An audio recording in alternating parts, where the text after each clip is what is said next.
말씀 선포하겠습니다. 오늘 말씀의 제목은 복이 있는 사람이란 제목으로 말씀을 전하도록 하겠습니다. 오늘은 주현후 사주 영의 구원 푸뉴마 복에 관한 말씀입니다. 복이 있는 사람 복음을 통해 천국 가는 길을 그 복을 가르쳐 주셨습니다.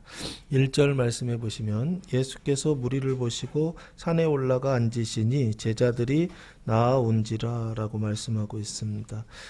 예수님께서 이제 공생애를 시작하셔서 첫 번째 산상수훈 산에서 하나님의 말씀을 가르쳐 주셨습니다. 근데 지금 누구를 보시냐면은 무리를 보셨다라고 되어 있습니다. 이 무리는 바로 앞에 마태복음 4장 25절 말씀해 보시면 갈릴리와 데가볼리와 예루살렘과 유대와 요단강 건너편에서 수많은 무리가 따르니라 라고 말씀하고 있습니다. 그러면 이 무리는 한두 명이 아니죠. 수많은 수천 수만의 사람들이 예수님을 지금 따르고 있었다라고 보시면 좋을 것 같고요. 그 무리를 보시고 어디에 앉으시냐면 산에 올라가 앉으시니라고 말씀하고 있습니다. 이 산이라고 하는 것은 오로스라고 하는 단어를 사용했는데 지리적으로 높은 곳, 언덕, 산이라고 하는 뜻을 가지고 있습니다. 특별히 여기 예수님께서 산에 올라가셨다라고 하는 것은 표징으로 보는 것이 좋지 않을까 싶습니다. 영적으로 어떤 의미가 있느냐라고 했을 때 시편 15편 1절 말씀해 보시면 시편 15편 1절 말씀해 보시면 이 산이 이렇게 표현되어 있습니다. 여호와여 주의 장막에 머무를 자 누구 오며 주의 성산에 사는 자 누구 오니까 라고 되어 있습니다. 여기 보시면은 성산이라고 되어 있죠. 거룩한 산이라고 하는 것을 한자로 성산이라고 써 있는데 요 산은 주님의 산이다, 주의 산이다 라고 그렇게 보시면 좋을 것 같고요. 그 주의 산이라고 하는 것이 하나님의 지금 산을 말하는 것입니다. 그러니까 눈에 보이는 산이 있죠. 그런데 그 눈에 보이는 산은 뭐냐라고 했을 때 메시지를 전달하기 위한 표징이고, 실제로는 뭘 얘기하고 있느냐라고 했을 때 눈에 보이지 않는 산에 앉으셨다라고 보시면 좋지 않을까 싶고요. 그 산이 누구냐라고 했을 때 하나님의 산이다라고요. 원래는 하나님 자리다라고 하는 것입니다. 그러면은 이제 지금 여기 산에 올라가 앉으셨다는 얘기는 이전에는 그 산의 주인이 산에 앉아 있지 않았다는 얘기죠. 그렇죠? 이전에는 산의 주인이 산에 앉아있지 않았다는 얘기는 그 산에 누군가 다른 사람이 앉아있었다라고, 다른 존재가 앉아있었다라고 보시면 좋지 않을까 싶고요. 원래는 주님의 성산인데 그곳에 누가 앉아있느냐 했을 때 뱀이 앉아있다라고요. 그래서 백성들의 그 영혼 가운데, 그 영혼이라고 하는 아주 높은 산 그 가운데 하나님이 앉아 계셔야 되는데 뱀이 앉아있는 그 산에 누가 앉으셨다?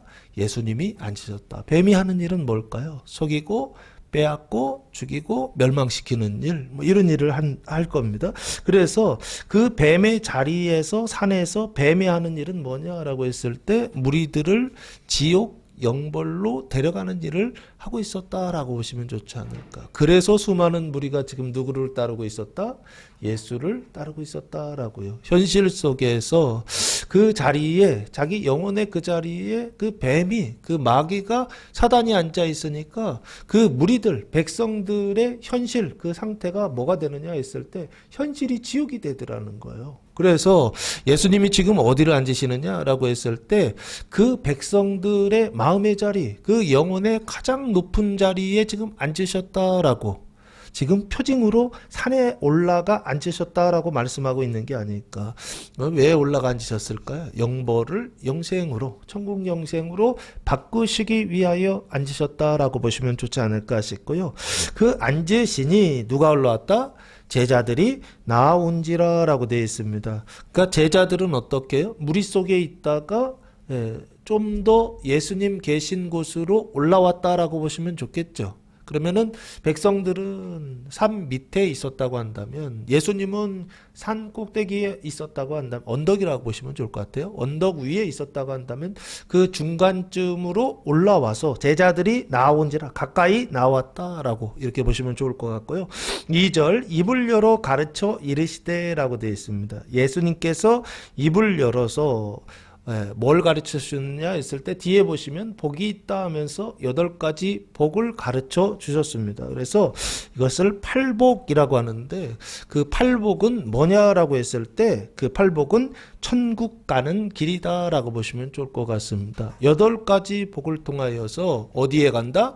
천국에 간다라고 보시면 좋을 것 같고요. 이것을 사도 바울은 고린도전서 1장 18절 말씀에 보시면 이렇게 표현하고 있더라고요. 요 천국 가는 길을 예수님 가르쳐 주신 팔복을 통해서 천국 가는 길을 뭐라고 했느냐 했을 때 18절 십자가의 도가 멸망하는 자들에게는 미련한 것이요 구원을 받는 우리에게는 하나님의 능력이라 라고 말씀하고 있습니다. 한마디로 얘기하면 십자가의 도 길이잖아요. 십자가의 길, 그 길을 통하여서 하나님의 능력이 나타난다는 것입니다. 십자가의 길을 통하여서 어디에 들어가는 능력이요? 천국에 들어가는 하나님의 능력이요. 그 지옥 영벌에서 천국 영생으로 올라가는 하나님의 능력이 무엇을 통해서 나타난다? 십자가의 도를 통하여. 도가 길이에요. 그죠? 한자로 쓰니까 그냥 도지 실제로는 십자가의 길을 통해서 나타난다. 하나님의 능력이 나타난다는 것입니다. 그래서 그 능력으로 인해서 영벌에 있었던 사람이 어디에 올라간다? 승천하여 하늘에 올라가는 천국에 올라가는 능력이요. 무엇을 통해서? 십자가의 도를 통해서 나타난다라고 하는 것입니다. 그래서 여기요. 입을 열어 가르쳐 이르시되라고 하는 것은 8가지 복을 가르쳐 주셨는데 그 8가지 복은 어디에 올라가는 길이냐라고 했을 때 천국에 들어가는 천국에 올라가는 길이요. 이것을 사도 바울은 십자가의 도다. 십자가의 길이다라고 그렇게 말씀하고 있고요. 그래서 예수님은 팔복을 통해서 1복부터 8복까지 이것을 하늘이라고 천국에 올라가는 길이라고 한다면 1층 천부터 8층 하늘까지 올라가는 길을 그 방법을 어떻게 해요? 가르쳐주고 계시다라고 보시면 좋을 것 같습니다. 그래서 8단계의 하늘이 있다라고 보시면 좋을 것 같고 천국이라고 했을 때 예수 믿고 구원받았습니까? 라고 했을 때 우리가 구원받았습니다 하면 끝이에요. 근데 그게 아니라고요. 몇 단계의 구원을 받았습니까? 어디에 천국까지 올라가 보셨습니까? 1층 천, 2층 천, 3층 천, 4층 천, 5층 천, 6층 천, 7층 천, 8층 천까지. 아유, 숨이 차네. 예? 하늘이 천국이 어디까지 있다고요? 8층 천까지 있다고요. 거기까지 올라가시기 바랍니다. 예, 거기까지 구원을 받으시기 바랍니다. 거기까지 올라갈 수 있는 8층 전 마지막 거기까지 도달할 수 있는 교회와 성도들 되시기를 예수님의 이름으로 축복합니다. 예수님이 지금 그 방법을 가르쳐주고 있다라고 하는 것입니다. 그래서 첫 번째 3절 말씀해 보시면 심령이 가난한 자는 복이 있나니 천국이 그들의 것이미요 라고 말씀하고 있습니다. 여기 심령이 가난하다라고 돼 있잖아요. 심령만 빼면 그냥 가난한 자입니다. 가난한 자. 가난한 자는 어떤 사람이죠? 거지 빈민이라고 하는 뜻을 가지고 있는데요. 푸토코스라고 하는 단어를 사용했는데 부자의 반대다라고 보시면 좋을 것 같습니다. 그러니까 뭐 재산이나 물질적으로 소유가 어떻다? 없다라고 보시면 좋을 것 같고 그런데 여기 소유가 없는데 눈에 보이는 소유가 없다라고 하는 거 1차적인 거고 그리고 두 번째 하나 더 있어요. 눈에 보이지 않는 소유가 없다는 거예요. 그래서 이걸 뭐라고 했냐면 심령이 가난하다라고 되어 있습니다. 심령이라는 단어는 푸뉴마라고 하는 단어를 사용했는데 원래 뜻은 공기의 흐름. 3차원적으로 봤을 때에는 공기의 흐름. 숨이 있잖아요. 들숨 날숨 할 때 후 하는 요거 공기의 흐름을 푸뉴마라고 하고요. 눈으로 보지 않는 정신적인 차원에서 봤을 때에는 천사와 마귀라고 하는 뜻을 가지고 있고요. 이게 5차원 영적으로 올라가면 성령 하나님이라고 하는 뜻을 가지고 있습니다. 그래서 여기 심령이 가난하다라고 하는 것은 심령이 없다란 얘기죠. 심령이 없다란 얘기는 공기가 없다, 천사가 없다, 성령이 없다라고 보시면 좋을 것 같습니다. 그 결국에는 뭐가 없는 거예요? 이 안에 하나님이 없고 이 안에 하나님의 영이 없고 그래서 영이 떠나 있는 어떤 이런 상태죠. 요 상태를 인식하는 사람이다라고 보시면 좋을 것 같습니다. 하나님의 영이 떠나서 하나님의 없음을 인식하는 거, 이걸 뭐라 그러죠? 죄를 회개한다. 자기의 죄를 회개하고 자기의 죄를 깨닫는 자 복이 있다라고 그렇게 말씀하고 있습니다. 요 자기의 죄를 깨달을 때는 첫째, 소유가 없어져야 됩니다. 그리고 둘째, 영적인 뭐가요? 영적인 하나님의 영이 없다라고 하는 것이 깨달아져야 되거든요. 언제 깨달아지느냐라고 했을 때 성경을 읽을 때 깨달아집니다. 하나님의 말씀이 들어왔을 때 깨달아집니다. 하나님의 말씀 로고스가 우리 안에 들어왔을 때 우리 안에서 사람의 회개가 아니라 하나님의 회개가 시작되는데 몇 독 정도부터 시작되느냐 봤더니 저희 교회는 한 30독부터 시작되더라고요. 30에서 50독 정도 지나갔을 때 회개가 시작되는데 무슨 회개냐라고 했을 때 하나님의 회개가 시작돼요. 내가 뭐 잘못됐다 이 정도 회개가 아니에요. 내 안에 뭐가 없다? 하나님이 없다라고 하는 것이에요. 내 안에 하나님의 영이 떠났다라고 하는 것이에요. 내 안에 하나님이 없어서 내 영이 죽었다라고 하는 이 시경. 이게 죄에 대한 회개입니다. 그래서 여기 심령이 가난한 자는 어떤 사람이냐 했을 때 회개의 은총 속에 있는 사람입니다. 그래서 자기 죄를 깨닫고 자기 안에 하나님 없음을 깨닫고 그래서 그것 때문에 어떤 상태에 있느냐라고 했을 때 그것 때문에 괴로운 상태예요. 심령이 가난한 자 뭐가 있다? 복이 있다라고 말씀하고 있습니다. 어떤 복이냐 했을 때 복이라고 하는 단어는 마카리오스라고 하는 단어를 사용했는데 뜻은 최고의 축복이라고 하는 것입니다. 사람이 주는 축복들은 그냥 축복이 있을 수 있어요. 그런데 이 축복보다도 가장 큰 축복, 누가 주시는 축복이다? 하나님 주시는 축복이다라고 보시면 좋을 것 같습니다. 하나님 주시는 최고의 축복이 있나니 이렇게 보시면 좋을 것 같아요. 마카리오스라고 하는 단어 자체가 하나님 주시는 복이다라고 보시면 좋을 것 같고 그 복의 내용이 뭐냐? 천국이 그들의 것이다라고 말씀하고 있습니다. 천국이라고 하는 단어는 하늘 천자에 나라 국자를 썼습니다. 우라노스 플러스 바실레이아라고 하는 단어를 사용했는데 우라노스는 하나님의 초소라고 하는 뜻입니다. 하늘은 하늘이야. 그런데 눈에 보이는 하늘 아닙니다. 눈에 보이지 않는 하늘을 지금 얘기합니다. 누가 계신 하늘이다? 하나님이 계신 하늘이다라고 하는 것입니다. 그 하나님이 계신 하늘은 3차원 물리적인 하늘이 아니죠. 요 하나님이 계신 하늘은 천사들이 있는 4차원 정신적인 차원의 하늘을 얘기하는 게 아닙니다. 여기에서의 하늘은 5차원 하나님이 계신 차원을 영적인 차원의 어떤 장소를 지금 이야기하는 것입니다. 그래서 천국 갈 때 천은 하나님의 천소를 이야기하고 국은요 바실레이아라고 하는 단어를 사용했는데 왕권 통치 왕국이라고 하는 뜻을 가지고 있습니다. 그래서 하나님의 통치 하나님에서 다스리시는 천국이 누구의 것이다? 그들의 심령이 가난한 자들의 것이다 라고 말씀하고 있습니다. 그 회개의 은총 속에 있는 사람들에게 하나님께서 뭘 주신다? 천국을 그들에게 선물로 주신다라고 하는 것입니다. 그 천국의 시작을 천국이라고 하는 것은 크게 보면 세 가지다라고 보시면 좋을 것 같습니다. 첫째는 로마서 14장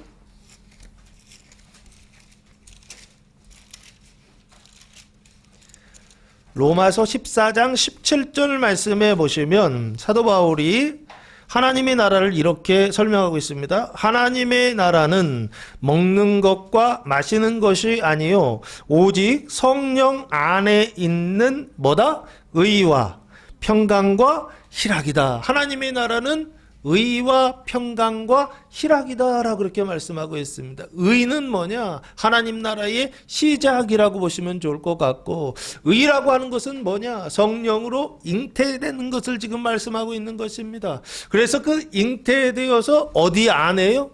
그 뱃속에, 마리아 뱃속에 성령으로 잉태되는 것처럼, 예수님이 잉태됐던 것처럼 교회 안에 어떻게 되는 거예요? 잉태되는 그 사건을 지금 의다라고요. 하나님의 영이 들어와서. 그래서 그 우리의 영혼이 하나님의 떠났던 영이 다시 돌아오심으로 인해서 죽었던 영이 살아나는 그것이요. 그래서 하나님과의 관계가 바르게 되는 그것이요. 그것을 지금 뭐라고 했느냐? 의다라고요. 천국의 의다라고 지금 말씀하고 있는 게 아닌가 싶고요. 두 번째는 평강과 희락인데요. 이건 나중에 뒤에 나오기 때문에 그때 설명하겠습니다. 평강이라고 하는 것은 생명을 이야기하는 것이고, 그 평강이라고 하는 것은 뭐냐? 에이레네라고 하는 단어를 사용했는데 생명으로 하나 되는 것을 이야기하고, 평강이라고 하는 것은 거룩함의 표징이다라고요. 거룩함이다라고 보시면 좋을 것 같습니다. 그래서 평강은 중생과 성화를 이야기하고요. 희락이라고 하는 것은 기쁨을 이야기하는데, 기쁨은 뭐냐라고 했을 때 하나님이 주시는 그 거룩함, 그 완전에 대한 기쁨이다라고 보시면 좋을 것 같습니다. 어쨌든 다시 들어오셔서 천국이 그들의 것이다라고 했을 때, 천국은 뭐냐라고 했을 때 하나님 나라의 시작, 천국, 의가 시작된다라고 보시면 좋을 것 같고, 그 의가 시작된다는 것을 다른 말로 하면 뭐냐 했을 때 죄가 용서함을 받는다라고 보시면 좋을 것 같습니다. 그 죄가 용서함을 받는다라고 하는 것을 제사함이라고 그럽니다. 그 칭의와 제사함의 천국이 시작된다. 이게 바로 뭐냐? 1층 천, 1층 하늘이다라고 지금 말씀하고 있습니다. 그래서 마태복음 1장 18절 말씀해 보시면, 영적으로 이건 표징입니다. 마태복음 1장 18절 말씀해 보시면 예수님께서 잉태되는 장면이 나옵니다. 18절, 예수 그리스도의 나심은 이러하니라. 그의 어머니 마리아가 요셉과 약혼하고 동거하기 전에 뭐로? 성령으로 뭐했다? 잉태된 것이 나타났다. 잉태됐다는 건 어디에 지금 잉태가 됐다는 얘기예요? 엄마? 그 뱃속에 이제 시작됐다는 얘기죠. 잉태됐다라고 하는 건 이전까지 없었는데 성령으로 여기에 시작됐다는 것입니다. 이것을 예수님의 그 잉태를, 성령으로 잉태된 그것을 지금 표징으로 성경은 지금 말씀하고 있는데, 뭘 얘기하느냐? 천국의 시작을 표징으로 말씀하고 있더라라고 하는 것입니다. 심령이 가난한 자, 회개의 은총 속에 있는 사람, 하나님께서 복을 주신다라고 하는 것입니다.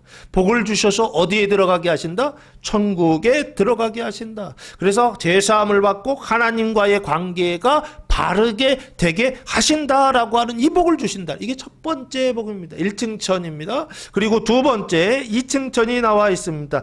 애통하는 자는 복이 있나니 그들이 위로를 받을 것이미요 라고 그렇게 말씀하고 있습니다.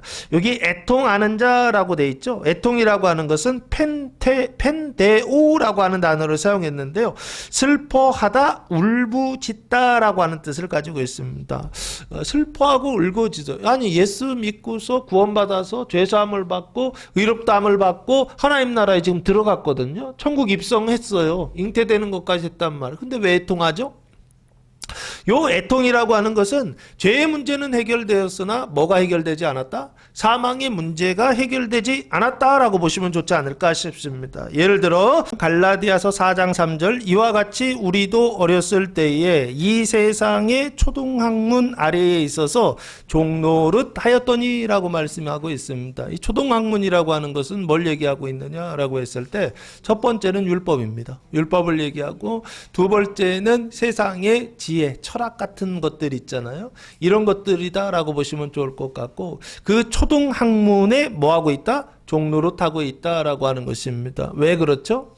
죄인이기 때문에 그렇습니다. 그 사망의 문제가 해결되지 않았기 때문에 뭐하고 있었다?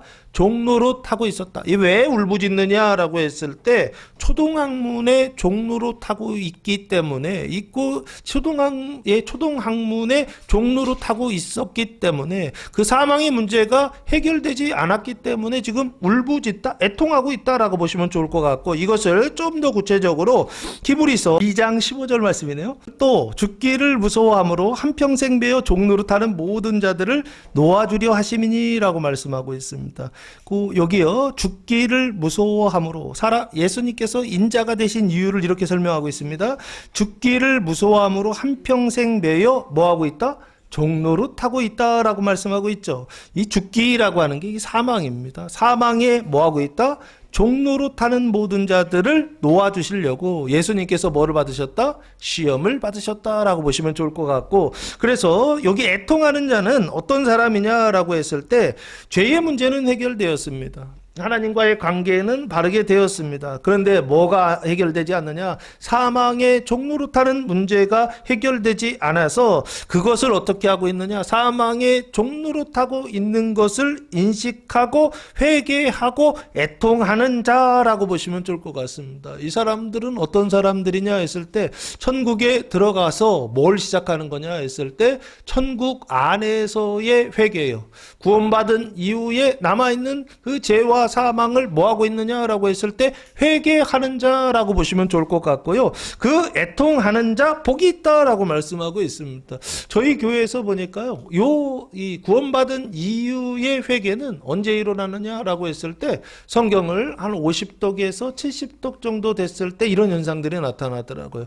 하나님의 말씀이 들어가지 않으면요 구원받는 것도 없고, 하나님의 말씀이 들어가지 않으면요 구원받은 이후에 회개 있다 없다? 없더라고요. 근데 이때 이 회개가, 애통하는 회개가 있습니다. 그래서 애통하는 자 복이 있나니 그들이 뭐를 받을 것이다? 위로를 받을 것이다. 칭이 된 자, 그러나 뭐 되지 않아요? 성화되지 않은, 중생하지 못한 사람들이 뭐를 받는다? 위로를 받는다라고 말씀하고 있습니다. 그러면 이 위로는 세상의 위로가 아니죠. 위로는 무슨 위로다? 하늘의 위로고 천국의 위로고 아버지의 위로다라고 보시면 좋을 것 같습니다. 위로라고 하는 단어가 파라칼레오라고 하는 단어를 사용했는데 원래 뜻은 가까이서 부르다라고 하는 뜻이고요.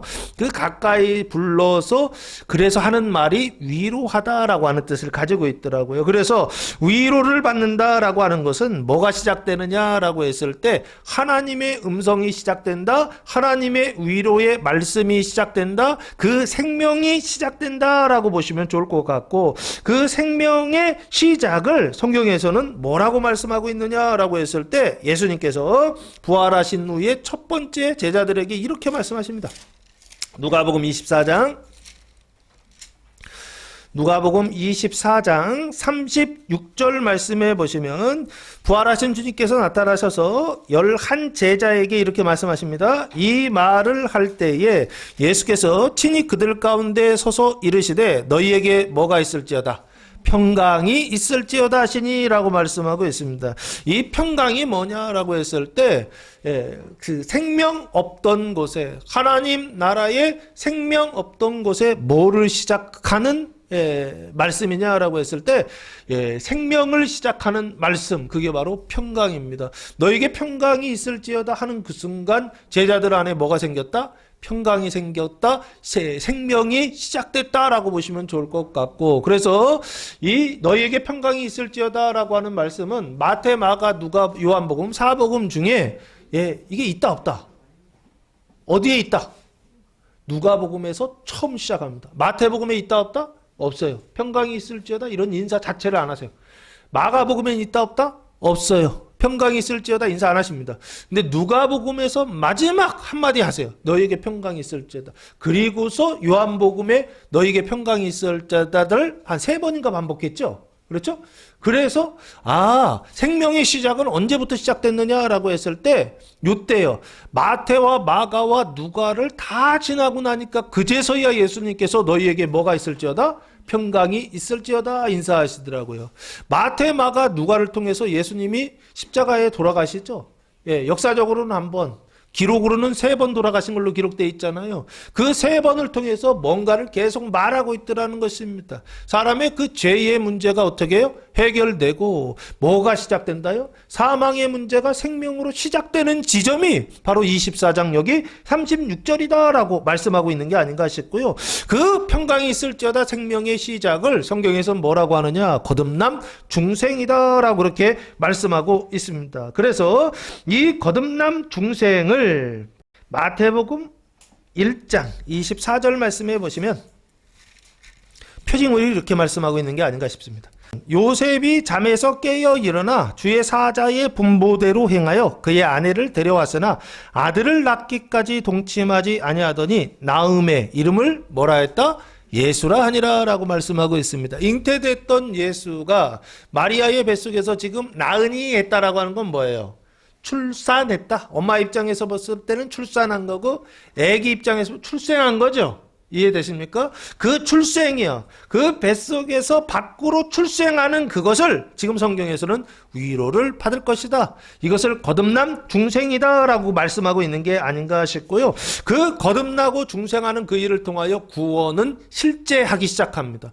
내 현실 속에서 하나님 나라가 임하고 내 현실 속에서 내가 사는 그 삶의 자리 속에서 천국이 나타나기 시작하는 게 바로 요때입니다. 위로를 받기 시작한다 라고 보시면 좋을 것 같고요.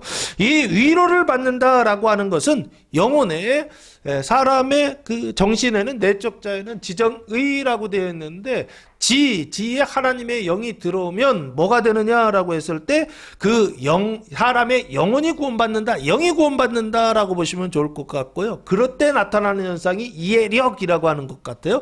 그리고 두 번째 여기 보시면요, 영혼의 감정이라고 하는 감성이라고 하는 것이 있는데 그 감성 안에 하나님의 영이 들어오면 그 사람의 그 감정이요, 지성과 감성할 때 그 감성이 어떻게 하느냐라고 했을 때 하나님의 생명으로 살아나기 시작한다라고 하는 것입니다. 그래서 여기 위로를 받을 것이다 라고 말씀하고 있는 게 아닌가 싶고요.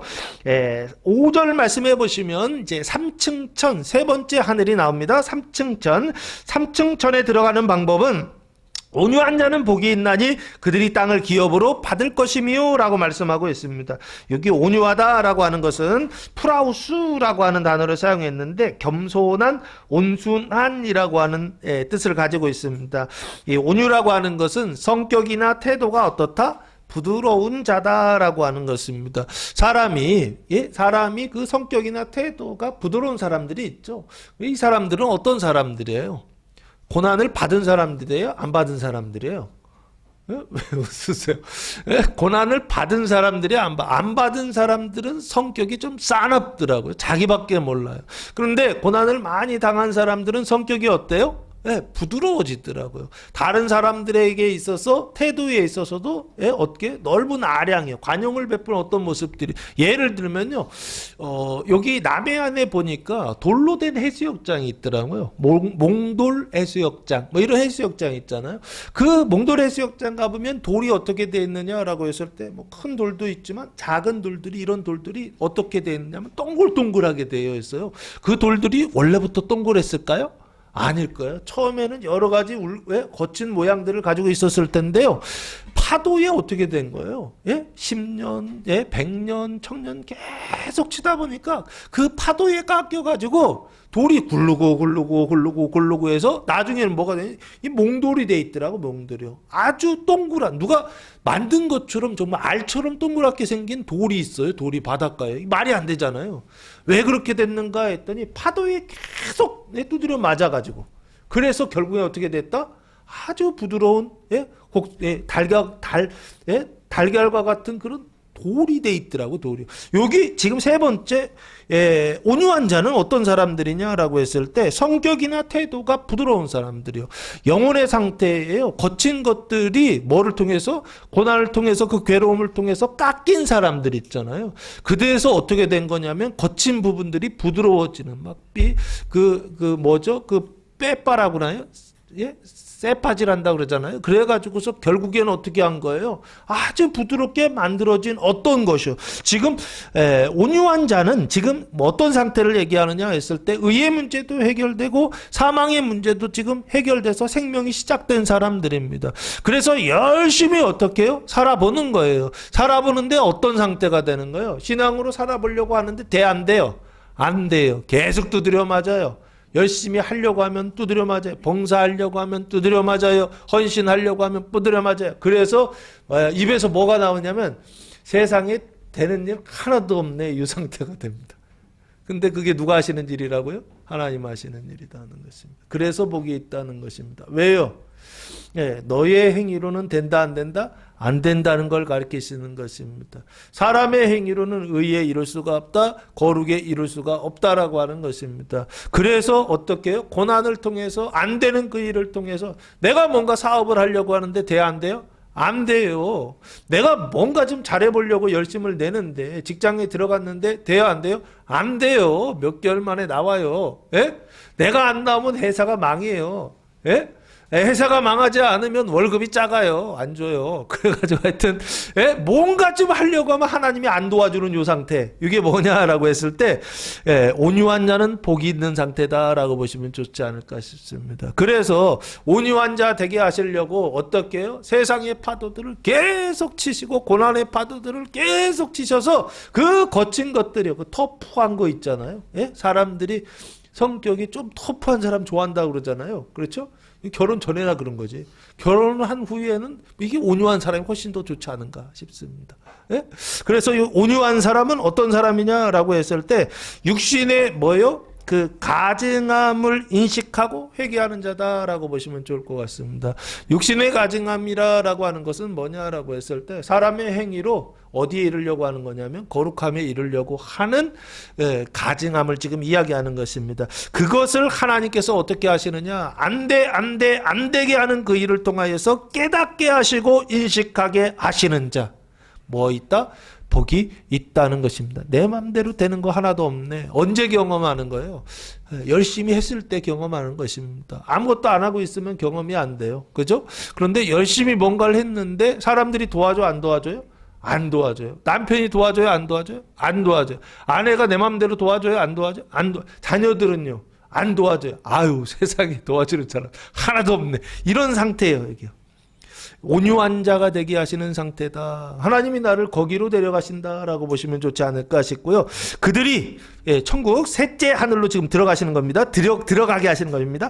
땅을 기업으로 얻을 것이다 라고 말씀하고 있습니다. 땅이라고 하는 것은 뭐냐라고 했을 때 계라고 하는 단어를 사용했는데 흙, 나라, 세상, 땅, 육지라고 하는 뜻을 가지고 있습니다. 이건 표징이에요.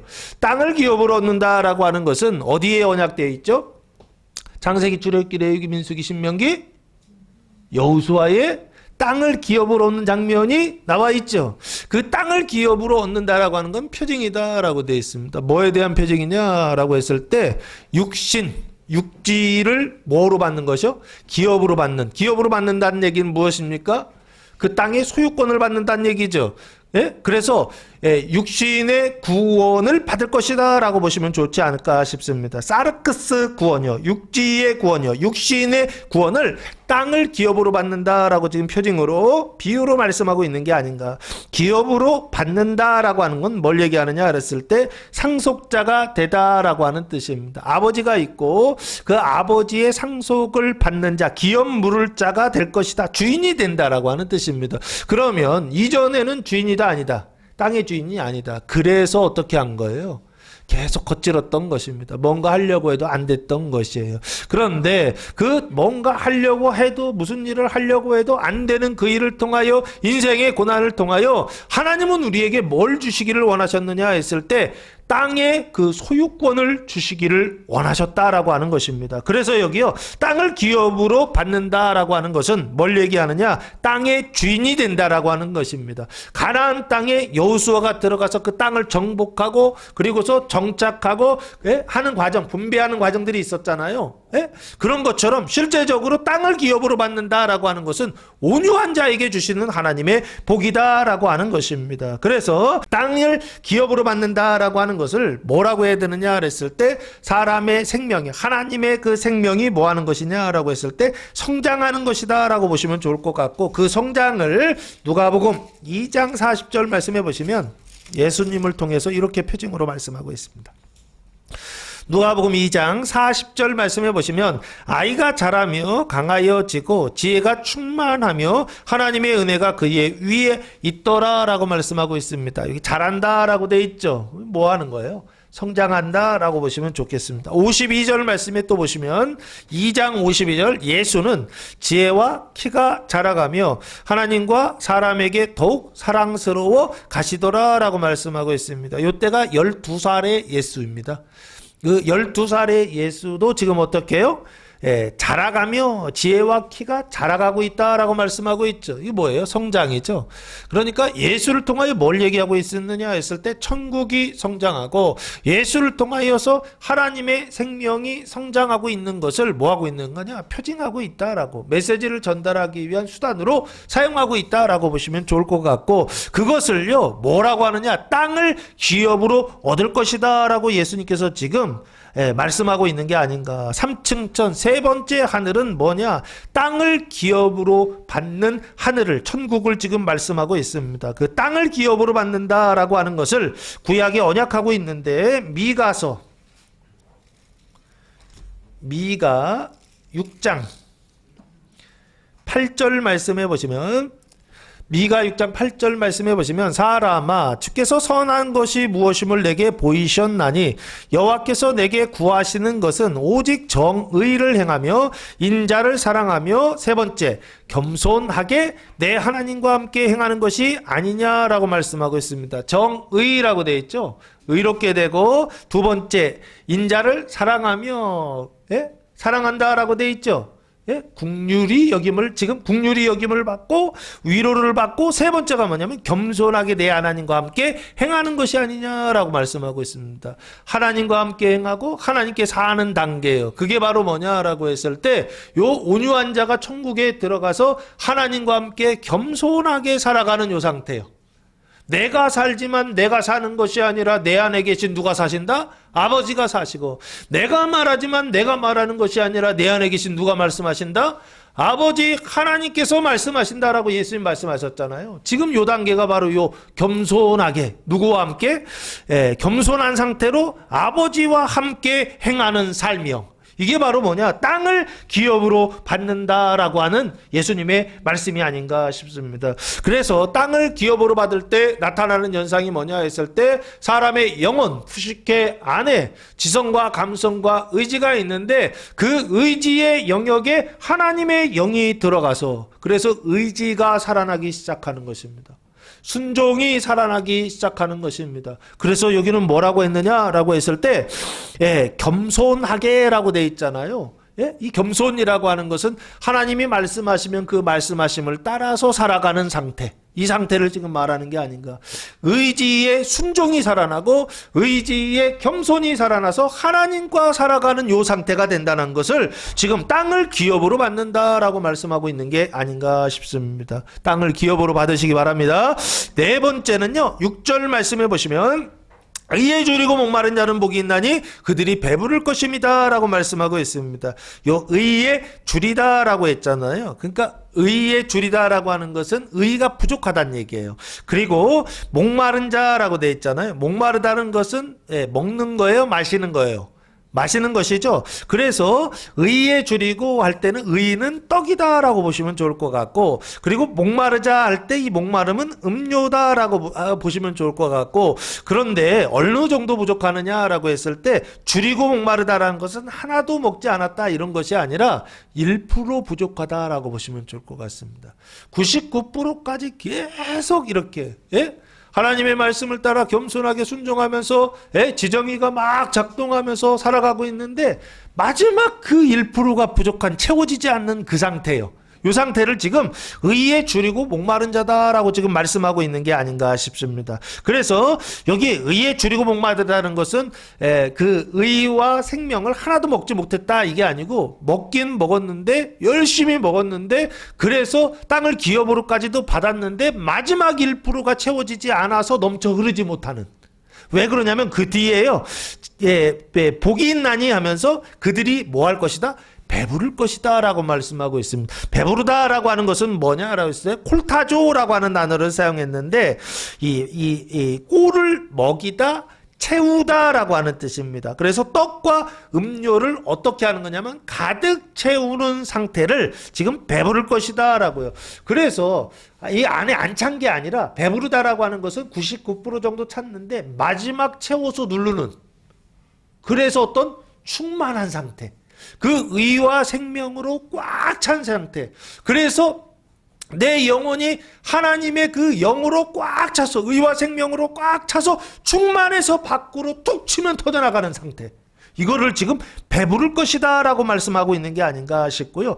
그 배부르다 라고 하는 것을 성경에서는 뭐라고 번역하고 있느냐라고 했을 때 에베소서 1장 4절 말씀해 보시면, 곧 창세 전에 그리스도 안에서 우리를 택하사 우리로 사랑 안에서 그 앞에 거룩하고 흠이 없게 하시려고 라고 되어 있죠. 흠이 없다라고 하는 것은 어떤 상태인가요? 하나님의 의와 생명으로, 하나님의 성령으로 완전히 충만한 상태예요. 그 안에 죄와 사망이 1%라도 있다 없다? 없는 어떤 이런 상태예요. 그래서 이것을 흠이 없게 하시려고 라고 말씀하고 있는 게 아닌가 싶고요. 5장 27절 말씀해 보시면 비슷한 말씀이 하나 더 나옵니다. 5장 27절 말씀해 보시면, 자기 앞에 영광스러운 교회로 세우사 티나 주름 잡힌 것이나 이런 것들이 없이 거룩하고 뭐가 없게, 흠이 없게 하려 하심이라 라고 말씀하고, 흠이 없는 이 상태를 뭐라고 했느냐? 의에 줄이고 목마른 자 복이 있다 라고 말씀하고 있는 게 아닌가 싶습니다. 왜요? 흠이 없게 하시려고 하나님께서 하시는 일이기 때문이다 라고 하는 것입니다. 그래서 그 흠이 없는 그 상태를 골로새서 1장 28절에서는 이렇게 설명하고 있는 게 아닌가 싶습니다. 1장 28절, 우리가 그를 전파하여 각 사람을 권하고 모든 지혜로 각 사람을 가르치면 각 사람을 그리스도 안에서 뭐한 자로? 완전한 자로 세우려 합니다 라고 되어 있죠. 요 흠이 없는 이 상태를 뭐다? 그리스도 안에 완전이다 라고 지금 말씀하고 있고, 그리고 히브리서 6장 2절 말씀에도 보시면 똑같은 말씀이 나와 있습니다. 히브리서 6장 2절 말씀에 보시면 세례들과 안수와 죽은 자의 부활과 영원한 심판에 관한 교훈의 털을 다시 닦지 말고 어디로 가라? 완전한 대로 나아갈지니라 라고 말씀하고 있습니다. 그 완전은 그리스도 안에 있는 완전이요. 이 완전은 그래서 그리스도의 완전이다 라고 보시면 좋지 않을까 싶습니다. 그래서 이 완전의 상태는 어떤 상태냐라고 했을 때, 사람의 영혼 안에 하나님의 영이 어떻게 오신 거냐면 100% 충만한 상태로 들어와 있는 상태예요. 그래서 지성과 감성과 의지가 100% 하나님의 영으로 작동되는 이 상태를 지금 네 번째, 의에 줄이고 목마른 자는 복이 있나니 그들이 배부를 것이다 라고 4층천을요, 그 충만한 상태요, 하나님의 사랑으로 충만한 상태를 이렇게 표현하고 있는 게 아닌가 싶습니다. 사랑하는 성도 여러분, 하나님의 영으로 충만하게 되는 교회와 성도들 되시기를 축복합니다. 하나님의 사랑으로 충만하게 되는요, 부족함이 없는, 1%라도 부족한 것이 없는요, 흠이 없는 어떤 이런 상태로 데려가시려고 하나님께서 어떻게 하신다? 의에 줄이고 목마르게 하신다라고요. 이게 네 번째 복이다라고 하는 것입니다. 그리고 이게 네 번째 하늘 4층 천이다라고 보시면 좋을 것 같고, 그 네 번째 하늘 4층 천은 그냥 완전의 단계다라고 보시면 좋을 것 같습니다. 1층 천은 칭의의 단계고, 2층 천은 중생의 단계고, 3층 천은 거룩함의 단계고, 4층 천은 완전의 단계다라고요. 그래서 사람은 어떻게 되느냐라고 했을 때, 천국의 시작부터 천국의 완성까지를 예수님께서 일복부터 사복을 통해 설명해 주신 것입니다. 사람이 들어가서 구원을 받는데, 내가 구원을 받는 단계는 1층 하늘부터 4층 하늘까지 쭉 가는 그 관계를 통해 에서 어떻게 된다? 하나님의 영으로 충만하게 된다라고 하는 말씀을 하시고, 그럼 그 다음 뭐냐 했을 때, 그 생명이 어떻게 해요? 성전 안으로 들어왔다가 성전 안에 들어왔던 영이 지성소에서 어떻게 해요? 밖으로 쫙 삐쳐나가거든요. 동쪽으로. 그걸 지금 5층 천부터 설명하고 있는 게 아닌가 싶습니다. 그래서 7절 말씀에서부터 보시면 이제부터는 나를 통하여 누가 그를 보았느냐? 네가 구원을 받고 이스라엘이 구원을 받고 형제가 구원을 받고 이웃이 구원을 받는 하늘에 대해서 지금 설명하고 있습니다. 5층 천 보시면 국률이 여기는 자는 복이 있나니 그들이 국률이 여김을 받을 것이다 라고 되어 있습니다. 예, 근데 여기 국률이 여기는 자라고 되어 있잖아요. 그렇죠? 국률이 여기는 자라고 하는 것은 국률이 여기는 자가 있는 것이고 국률이 여김을 받는 자가 있는 것이죠.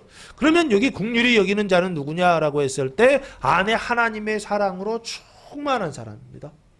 그래서 어떤 상태냐 했을 때 하나님의 영으로 배부른 상태입니다.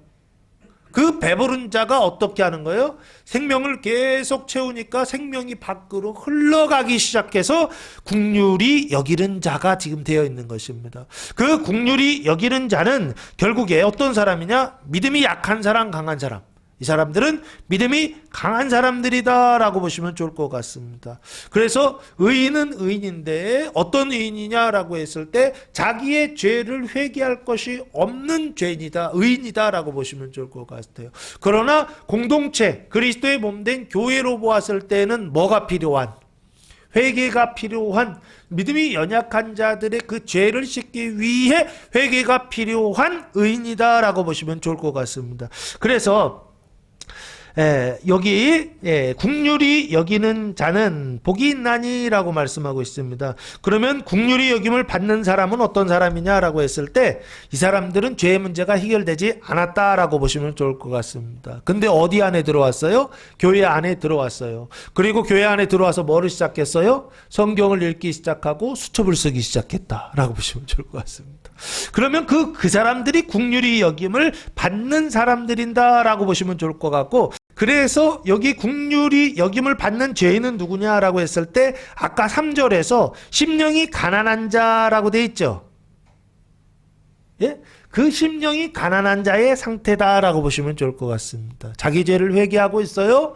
근데 죄의 문제는 해결되지 된다 안 된다? 안 된다. 그 죄의 문제가 해결되지 않아서 괴로워하고 있을 때 교회 안에서 믿음이 강한 사람들이 어떻게 하는 거예요? 국률이 여겨주는 거예요. 그래서 그 국률이 여겨주는 그것을 통하여 내 생명을 나누어주고, 그리고 그 사람 안에 있었던 그 죄와 사망을 어떻게 하는 거예요? 대신 짊어지는, 그것을 국률이 여기는 자라고 말씀하고 있는 게 아닌가 싶고요. 그들이 국률이 여김을 받을 것이다 라고 되어 있습니다. 그 국률이 여김을 받는다라고 하는 것은 뭐냐라고 했을 때 하나님의 영을 부어주신다, 하나님의 그 생명을 부어주신다, 하나님의 그 사랑을 부어주신다라고 보시면 좋을 것 같습니다. 그래서 믿음이 연약한 자의 죄를 어떻게 하느냐? 씻어서 위롭게 하고, 그리고 믿음이 연약한 자의 그 사망을 어떻게 하느냐? 씻어서 거듭나게 하는 국률이 여김을 받는다라고 보시면 좋지 않을까 싶고요. 8절 말씀해 보시면 마음이 청결한 자는 복이 있다라고 말씀하고 있습니다. 마음이라고 하는 단어는 칼디아라고 하는 단어를 사용했는데, 마음이, 사람의 마음이 있어요. 그 마음 속에 뭐가 있다? 영, 혼, 육이 있다라고 보시면 좋을 것 같습니다. 사람의 마음속에 영과 혼과 육이 있는데 여기 마음이 청결한 자 복이 있다라고 되어 있죠. 그 얘기는 마음이 청결한 자라고 하는 단어가 내 마음이 청결하다고 생각되는데요. 여기는 그렇게 보면 안 돼요. 7절과 9절의 같은 맥락에서 봐야 돼요. 위에서도 국률이 여기는 자라고 했잖아요. 그리고 밑에 9절에서도 화평하게 하는 자라고 되어 있잖아요. 그럼 여기 마음이 청결한 자도 똑같이 마음을 청결하게 하는 자로 보셔야 돼요. 번역을 할 때. 제가 볼 때는 이 번역은 잘못된 것 같아요.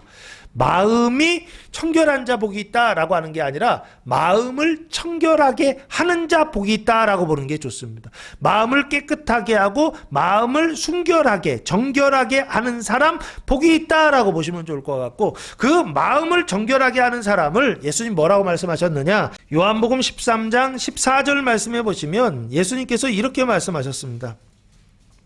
13장 14절 내가 주와 또는 선생이 되어 너희 발을 씻었으니 너희도 서로 발을 씻어주는 것이 옳으니라 라고 말씀하고 있습니다. 그래서 예수님이 제자들의 발을 씻어주셨죠. 그것처럼 제자들 너희가 백성들의 발을 씻어주는 것, 다른 제자들의 발을 씻어주는 것이 옳다라고 지금 말하고 있죠. 발을 씻어준다는 것은 뭐다? 표징이다라고 말씀드렸죠. 뭐를 씻느냐? 사망을 씻는 표징이다라고 보시면 좋을 것 같습니다. 그래서 여기 마음이 청결한 자는 누구를 얘기하느냐라고 했을 때 씻어주는 자입니다. 뭐를 씻어주느냐라고 했을 때 믿음이 약한 사람들의 성도들의 그 사망의 발을 씻어서 사망에서 생명으로 청결하게 하는 자요.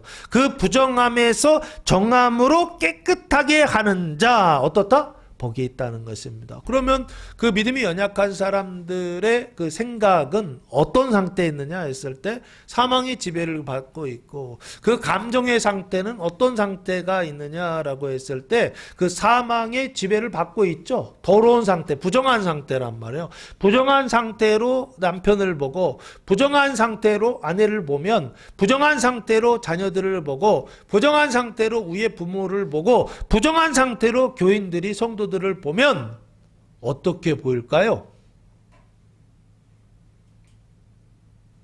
깨끗하게 보일까요? 부정하게 보이겠죠. 그래서 오해를 하는 거예요. 끊임없이 오해를 합니다. 왜? 깨끗하지 않은 상태로 그 감정을 가지고 다른 사람을 보기 때문에 그래요. 내가 별로 안 좋아해요. 마음속에. 그럼 이게 쳐다보면은 왜 저를 이렇게 안 쳐다보면 나한테 뭐 삐졌나? 이렇게 생각하는 거죠. 예? 늘 오해하는 거예요, 사람이요. 왜? 깨끗하지 않은 상태에 우리의 감정이 하나님의 성령으로 깨끗하게 돼 있어야 되는데 깨끗하지 않은 상태에 있는 사람들이요. 이 사람들의 그 감정의 그 부정한 감정을 깨끗하게 씻어주는 자. 쉬울까 어려울까요? 이거 엄청 어렵습니다. 왜? 한 번 마음 먹으면 사람들이요. 한 번 삐지면 이게 풀리질 않아요. 예? 1년이 가고, 예? 10년이 가고, 20년이 가고, 예? 풀어주는 자 되시기 바랍니다. 우리는 늘 오해해요. 사람을 볼 때마다 오해하고, 사람을 볼 때마다 그 감정의 그 부정함 때문에 계속 온전히 보지 못하고 깨끗함으로 보지 못하고 부정함으로 본단 말이에요. 그래서 나쁘게 생각하고 그러는데 그게 아니라 여기요. 하나님이 일부러 우리를 거기 데려가시는 이유는 뭐냐 했을 때 마음이 청결한 자, 마음을 깨끗하게 하는 자 되라고 하나님이 우리 거기 데려가시는 겁니다. 그래서 복이 있나니 그들이 뭐를 본다? 하나님을 볼 것이다 라고 되어 있습니다. 그래서 저희 교회 지금 들어갔죠? 예? 하나님이 막 보이기 시작하지 않습니까? 예? 남편이 나를 깨끗하게 하는 하나님의 손길이다. 이 보이잖아요. 예? 아내가 나를 깨끗하게 하는 하나님이다라고 하는 것들 보이죠? 예? 외면하지 마시고 예? 보이죠? 예, 그래서 여기요 하나님을 본다라고 하는 것은 첫째 호라오라고 하는 단어를 사용했는데 육신적인 눈을 통해 본다라고 하는 뜻이고요. 두 번째 내면의 인식을 통해 로고스를 통해 본다라고 하는 것입니다. 그 하나님이 보인다라고 하는 건 뭐냐라고 했을 때 네가 청결하게 하는 자가 되라고 하나님이 지금 몇 층 천에 들어오라고요? 6층 천에 올라오라고 하나님께서 지금 나를 부르시는 것입니다. 그래서 하나님이 막 보이는 거예요. 남편이 하나님으로 보이고 아내가 하나님으로 보이고 교인들이 하나님으로 보이고 부정한 사람들이 하나님으로 감정에 뭔가 오해가 있고 감정에 뭔가 부정한 어떤 이런 상태에 있는 사람들을 어떻게 해요? 깨끗하게 하는 그 일을 위하여 하나님이 거기 들어오시라고 이런 일들이 일어나더라. 할렐루야. 이때 은혜가 있는 줄로 믿습니다. 이때 복이 있는 줄로 믿습니다. 예? 부정하지 마시고 대적하지 마시고 예? 이 말씀을 받으시기 바랍니다. 마음을 청결하게 하는 자 복이 있다. 누구를 본다? 하나님을 본다. 하나님을 본다라고 하는 것은 죽어서 하나님을 본다? 아니, 여기서 하나님을 보기 시작. 하나님이 보이기 시작하는 거예요. 하나님의 손길이 보이기 시작하는 거예요. 그게 몇 층천이냐? 6층천에 올라간 사람의 상태다라고 하는 것입니다. 예, 7번째 7층천입니다. 9절 화평하게 하는 자는 복이 있나니 그들이 하나님의 아들이라 일컬음을 받을 것이다 라고 되어 있습니다. 요 9절 10절에서는 한 명이 더 등장합니다. 뭐냐면 화평하게 하는 자가 있고, 그래서 어떻게 하는 거예요? 이 화평하다라고 하는 거 반대가 불화하거든요. 그러면 불화한 상태에 있는 믿음이 연약한 사람이 있고, 그리고 그 뒤에 누가 있느냐면 하나님의 아들이라 일컬음을 받는다라고 되어 있잖아요. 그 일컫는 사람, 말하는 사람들이 있는 거예요. 이해되시죠? 화평하게 하는 사람, 그리고 불화한 사람, 그리고 그 불화한 사람을 어떻게 하는 거예요? 화평케 하여서, 그래서 화평한 것을 보고 그것을 일컫는 사람이 있다라고 이렇게 보시면 좋을 것 같습니다. 화평하게 하는 사람은, 이 화평이라는 단어가 영어로는 피스메이커라고 되어 있습니다. 화평하게 한다는 것은 피스를 만든다, 평화를 만든다라고 보시면 좋을 것 같고요. 화평하게 하는 자는 복이 있다라고 말씀하고 있습니다. 그러면 이 화평하게 하는 자는 믿음이 강한 사람입니다. 그리고 화평하게 하는 자니까 화평하지 않은 자가 있는 거죠. 그럼 불화한 상태에 있다라고 보시면 좋을 것 같고, 하나는 화평을 만드는 사람이고 하나는 불화를 만드는 사람이에요. 그래서 화평하게 하는 자는 복이 있다라고 하는 것은 그 불화한 상태에 있는 사망을 짊어지는 것입니다. 그 사람이 가지고 있는 그 가증함을 짊어지는 것입니다. 그 사람이 하는 행동이 마음에 안 들어요. 말하는 것이나 행동하는 것들이 마음에 안 들어요. 그때 그 사람들의 그 가증함, 그것을 어떻게 하느냐라고 했을 때 사망을 짊어지는 자, 어떻게 했다? 복이 있다는 것입니다. 화평이라고 하는 것은 씻어내는 자입니다. 화평이라고 하는 것은 관계가 불편했던 것들을 어떻게 하는 것이냐라고 했을 때 없애주는 사람들입니다. 복이 있다라고 말씀하시면서 그들이 하나님의 아들이라 일컬음을 받는다라고 말씀하고 있습니다. 그래서 7층 하늘은 어디냐라고 했을 때, 7층 천국은 어떤 하늘이냐라고 했을 때 하나님의 아들이라 일컬음을 받는 천국이다라고 하는 것입니다. 요 하나님의 아들이라 일컬음을 받는다라고 하는 것을 로마서 8장 14절 말씀해 보시면, 무릇 하나님의 영으로 인도함을 받는 사람은 곧 하나님의 아들이라 라고 말씀하고 있죠. 여기 보시면 하나님의 아들이라고 하는 표현은 예수 믿고서 처음 구원받은 사람들을 하나님의 아들이다 라고 말합니다. 근데 여기 8장에서 말하는 하나님의 아들은 그런 아들을 지금 이야기하는 게 아닙니다. 여기서 하나님의 아들은 하나님의 영으로, 성령으로 어떻게 해요? 인도함을 받아서 그 불화한 자들의 행동을 어떻게 하는 거예요? 맨날 교회 안에서 싸우는 거예요. 맨날 가정 안에서 싸우는 그 불화한 자의 그 행동을, 그 말과 행동을 어떻게 하는 거예요? 화평한 자로 만들어주는 자다라고 보시면 좋을 것 같습니다. 그래서 여기 하나님의 영으로 인도함을 받는 사람들을 하나님의 아들이다라고 했다라고 하는 것은 결국에 화평케 하는 자를 지금 말씀하고 있는 게 아닌가 싶고요. 그 화평케 한다 할 때 그 화평이라는 단어가 에이레네라고 하는 단어입니다. 에이레네라고 하는 것은 뭐냐라고 했을 때 헬라어로는 에이레네고요. 그리고 히브리어로는 샬롬이다라고 보시면 좋을 것 같고, 뜻은 평강, 생명, 하나됨, 거룩이라고 하는 뜻을 가지고 있습니다. 그래서 에이레네는 뭐냐라고 했을 때 생명으로 성장시키는 거룩이다라고 보시면 좋을 것 같습니다. 가증함을 거룩해 하는 자, 복이 있다라고 보시면 좋을 것 같고, 이 사람들은 뭐라 일컬음을 받는다? 하나님의 아들이다. 사람의 아들이다라고 하는 것이 아닙니다. 이 사람은 하나님의 아들이다라는 그렇게 일컬음을 받는다는 것입니다. 그런데 이거는 교회 안에서 일컬음을 받는 게 아닙니다. 교회 바깥의 사람들로부터 이 사람들은 누구다? 하나님의 아들들이다라고 하는 일컬음을 받게 된다는 것입니다. 이 얘기는 무슨 얘기인가요? 교회 안에서의 불화의 문제를 해결하니까, 그리스도의 몸된 교회 안에서의 사망의 문제, 가증의 문제가 해결되니까 하나님의 생명의 빛이 어디를 향해서 가고 있더라? 교회 밖으로 나가기 시작하더라는 것입니다. 그 바깥에 있는 사람들이, 그 원수나 이웃들이 그 빛을 보고 뭐라고 말하느냐라고 했을 때, 이 사람들은 화평케 하는 자요, 이 사람들은 하나님의 아들들이다라고 일컫더라. 그렇게 말하더라라고 하는 것입니다. 이게 몇 번째 하늘이냐 했을 때 7번째 7층 하늘이다라고 말씀하고 있습니다. 여기까지 들어가시기 바랍니다. 예, 지금 저희 교회가 이게 지금 이 단계에 제가 볼 때 이 단계에 은혜가 막 부어지고 있어요. 그래서 애들부터 어른까지 안에 뭐가 막 일어나는 싸움이 일어나고 있어요. 할렐루야. 복이 있는 줄로 믿습니다. 7층 하늘 올라갑니다. 7층 하늘 경험하게 될 겁니다. 자, 그리고 마지막 8층 하늘은요, 10절 말씀해 보시면, 의인을 위하여 박해를 받는 자 복이 있나니 천국이 그들의 것이다 라고 되어 있습니다. 결론은 비슷하죠? 첫 번째, 심령이 가난한 자는 복이 있나니 천국이 그들의 것이다 라고 하는 건데, 말은, 명분은 똑같습니다. 근데 내용이 달라요. 보시면 의를 위하여 박해를 받는 자라고 되어 있잖아요. 요 의라고 하는 것은 디카이오 시네라고 되어 있는데요.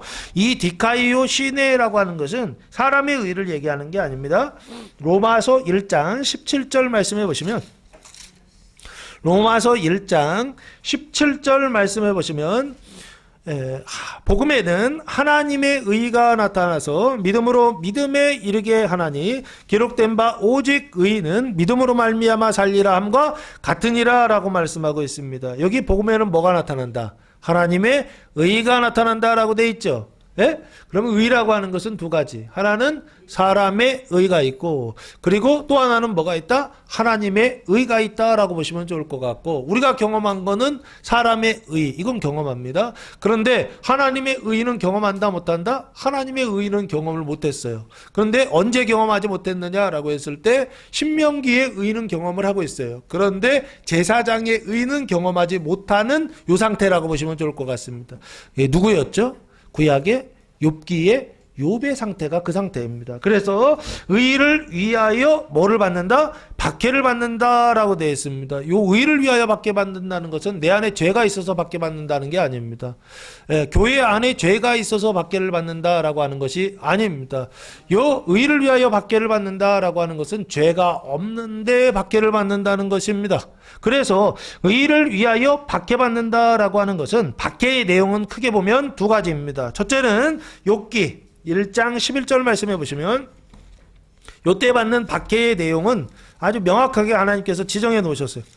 욥기 1장 11절 말씀해 보시면 마귀가 하나님께 이렇게 말합니다. 이제 주의 손을 펴서 그의 모든 뭐를 치시라? 소유물을 치소서. 그리야 하시면 틀림없이 주를 향하여 욕하지 않겠나이까? 라고요. 지금 사단이 하나님께 지금 말하는 거죠. 그렇죠? 근데 뭐를 치라? 모든 소유, 욥의 모든 소유를 치라는 것이죠. 이게 첫 번째 뭐냐 했을 때 박해입니다.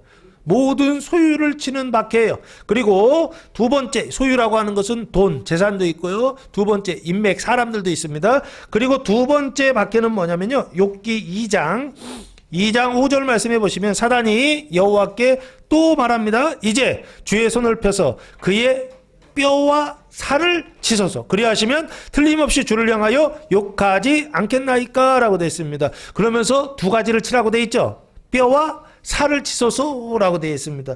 이 뼈와 살을 친다라고 하는 것은 결국에는 건강이라고 보시면 되겠죠. 그렇죠? 첫 번째는 소유를 치는 박해가 있고 두 번째는 건강을 치는 박해가 있다는 것입니다. 이건 뭐다? 하나님이 세상을 운영하시는 경륜이다라고 하는 것입니다.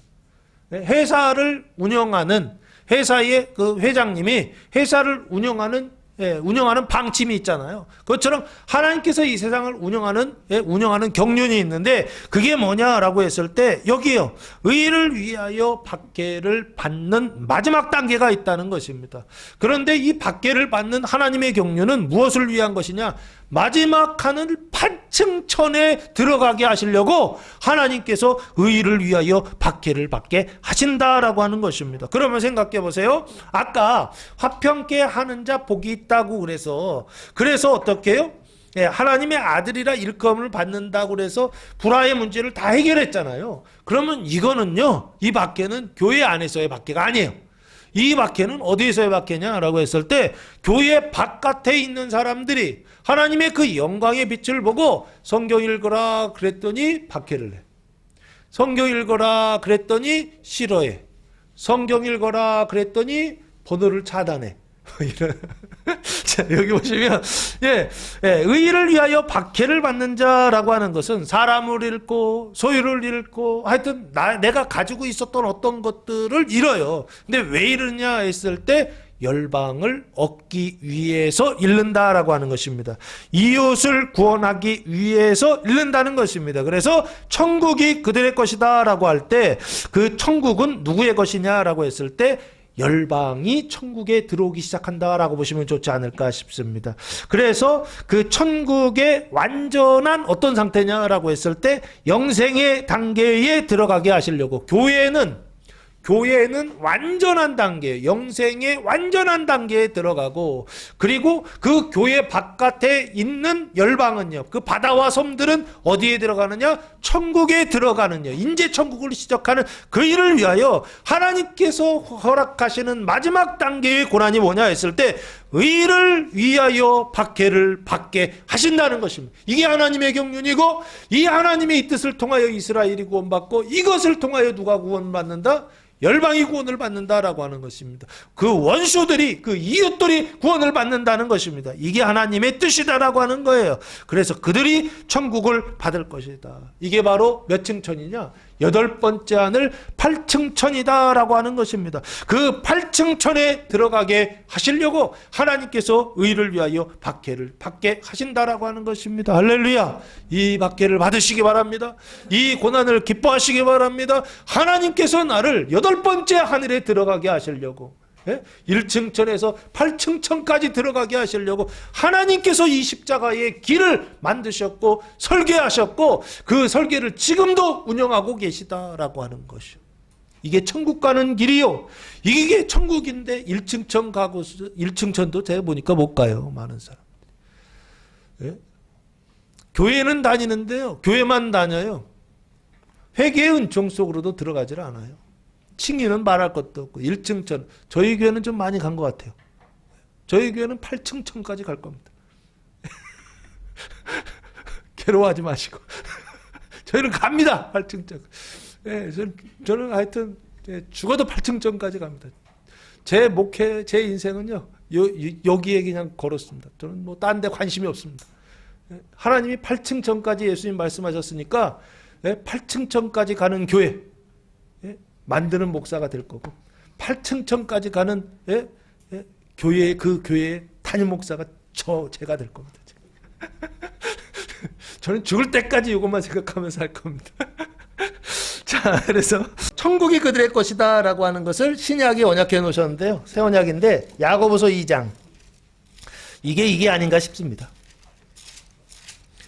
믿음으로만 구원받는 게 아니라 행함으로도 구원을 받는다라고 했을 때, 이 행함은 뭘 얘기하느냐라고 했을 때, 야고보서 2장 22절 말씀해 보시면, 네가 보거니와 믿음이 그와 함께 그의 행함과 함께 일하고, 행함으로 믿음이 어떻게 됐다?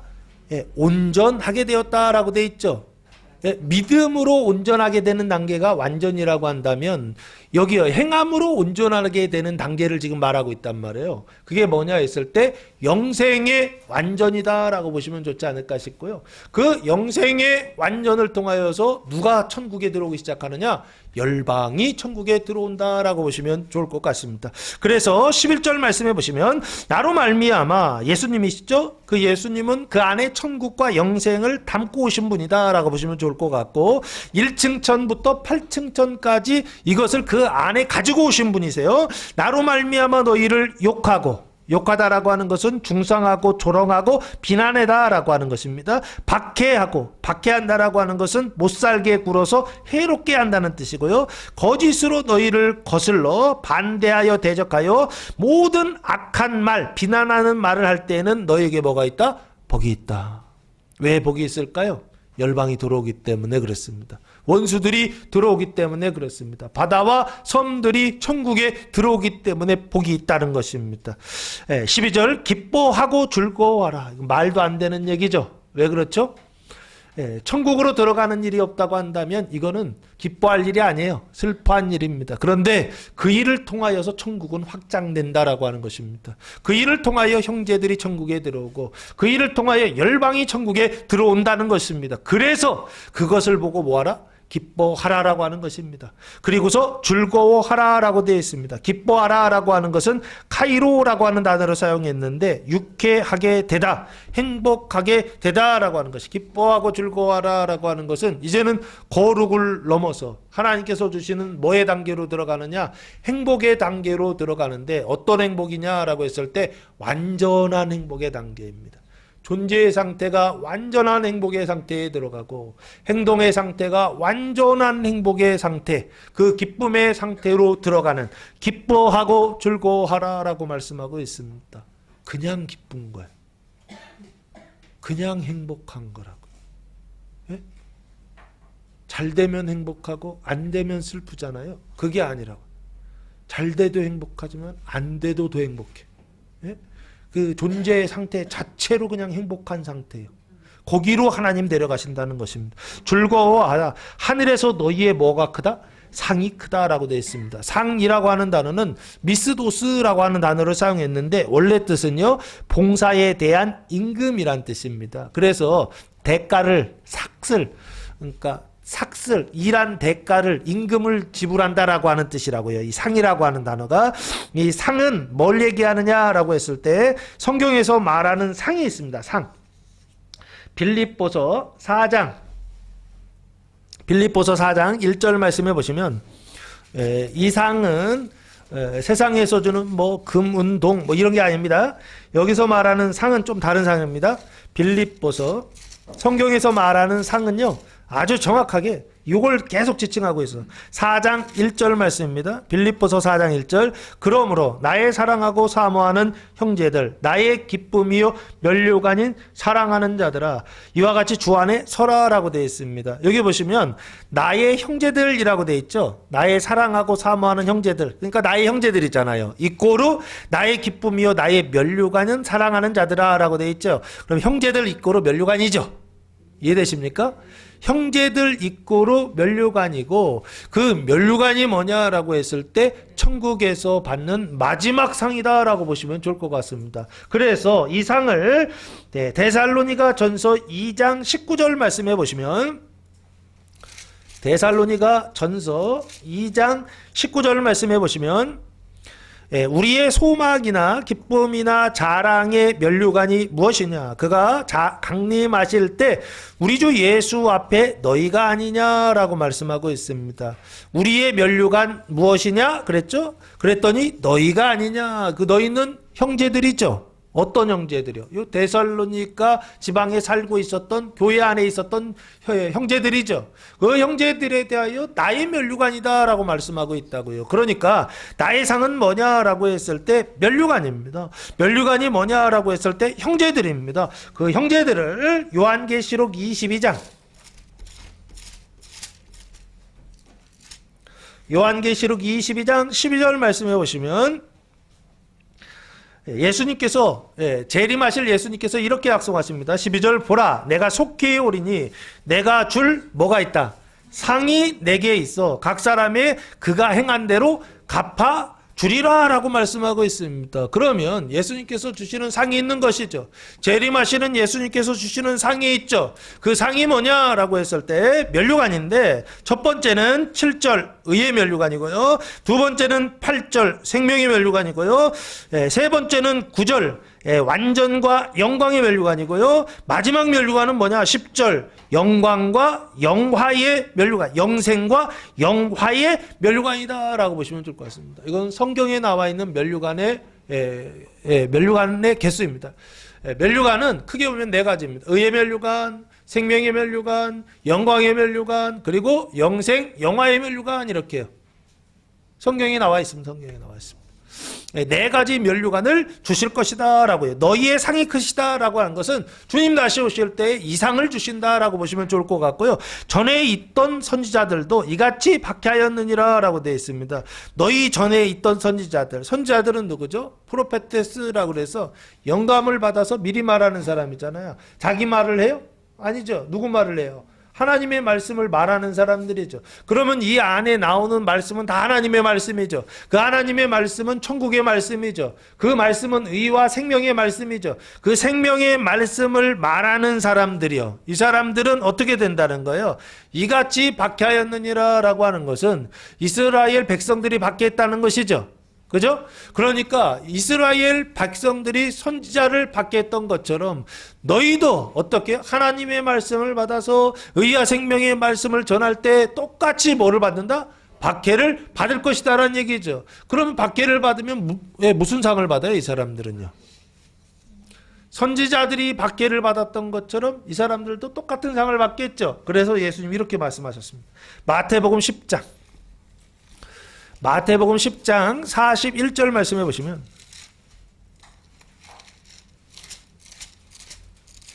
마태복음 10장 41절 선지자의 이름으로 선지자를 영접하는 자는 선지자의 상을 받을 것이요 의인의 이름으로 의인을 영접하는 자는 의인의 상을 받을 것이요 라고 말씀하고 있습니다. 그래서 여기 보시면 상이 두 가지가 나와 있죠. 선지자의 상 플러스 의인의 상이 있죠. 그렇죠? 그래서 결국에 하나님께서 주님 다시 오실 때 예수님께서 상을 주실 것인데 어떤 상을 주시느냐? 의인에게는 의인의 상을 주실 것이고 선지자들에게는 선지자의 상을 주실 것이고 그리고 열방을 위해서 그 바다와 섬들을 위하여서 뭐 하고 있는 거예요? 마음을 깨끗하게 하고 그리고 화평케 하는 사람들은 그래서 박해를 받는 사람들은 뭐를 받는다라고 하는 것입니까? 영광의 면류관과 그 영화의 면류관이라고 하는 상을 받게 하실 것이다라는 것입니다. 면류관은요. 면류관은 왕이 쓰는 관이죠. 언제 쓰는 관인 줄 아십니까? 왕이 입관할 때 있잖아요. 대관식 할 때. 그때 쓰는 그러니까 평상시에는 무거워서 못 써요. 이게 한 달란트 뭐 이래 무게가 있어 가지고 이게 머리에다가 한 달란트를 끼면 이게 3kg인가 된단 말이에요. 이게 3kg 머리에다 쓰고 다니려면은 여기 디스크 생겨요. 그렇죠? 그래서 평상시에는 안 쓰고 면류관은 언제만 쓰냐면 대관식 할 때 있죠. 쓰고요. 제의 있잖아요. 제사 드릴 때나 뭐 이럴 때 왕이 온몸에 그 정복을 입고 골룡포요. 정복을 입고서 머리에다가 쓰는 관을 그걸 면류관이라고 그럽니다. 그 얘기는 뭐냐 했을 때 통치의 상징입니다. 이게. 그러면 결국에 이 영광의 면류관이나 영화의 면류관은 뭘 얘기하느냐라고 했을 때 교회를 다스리고 그리고 세상을 다스리는 그 왕권이요. 각 나라의 그 왕권이요. 그 민족의 왕권을 누구에게 주시느냐? 이 사람들에게 주신다라고. 7층 천과 8층 천에 올라간 사람들에게 주신다라고 약속하시는 것이 아닌가 싶습니다. 사랑하는 성도 여러분, 1층 천부터 8층 천까지 주님 말씀하셨으니 나는 그냥 1층 천만 올라가고 만족할 거야. 이러실 분 있으세요? 8층 천까지. 예? 주님 약속하신 8층 천까지 하여튼 뭐 끝까지 한번 가볼 거야 라고 하는 그 마음의 결심을 하시고 다짐을 하시고 2026년이네요. 올해 신앙생활하는 동안 8층 천까지 한번 올라가 보겠다. 결심을 하시고 열심을 내시는 교회와 성도들 되시기를 8층 천까지 올라가는 교회와 성도들 되시기를 예수님의 이름으로 축원합니다. 기도하겠습니다. 사랑과 은혜가 풍성하신 아버지 하나님 감사와 찬송과 영광을 올려드립니다. 하나님이 세상에 자신을 나타내시는 복이 있는 사람 복음이 선포될 때 그 말씀을 믿고 순종하여 천국 가는 복을 받는 8층 천까지 올라가는 교회와 성도들 되게 하옵소서. 이제는 우리 주 예수 그리스도의 은혜와 하나님 아버지의 무한하신 사랑하심과 성령의 교통하심이 사랑하는 성도들 머리 위에와 가정 위에와 교회 위에 이제로부터 영원토록 함께 하시기를 간절히 축원하옵나이다. 아멘.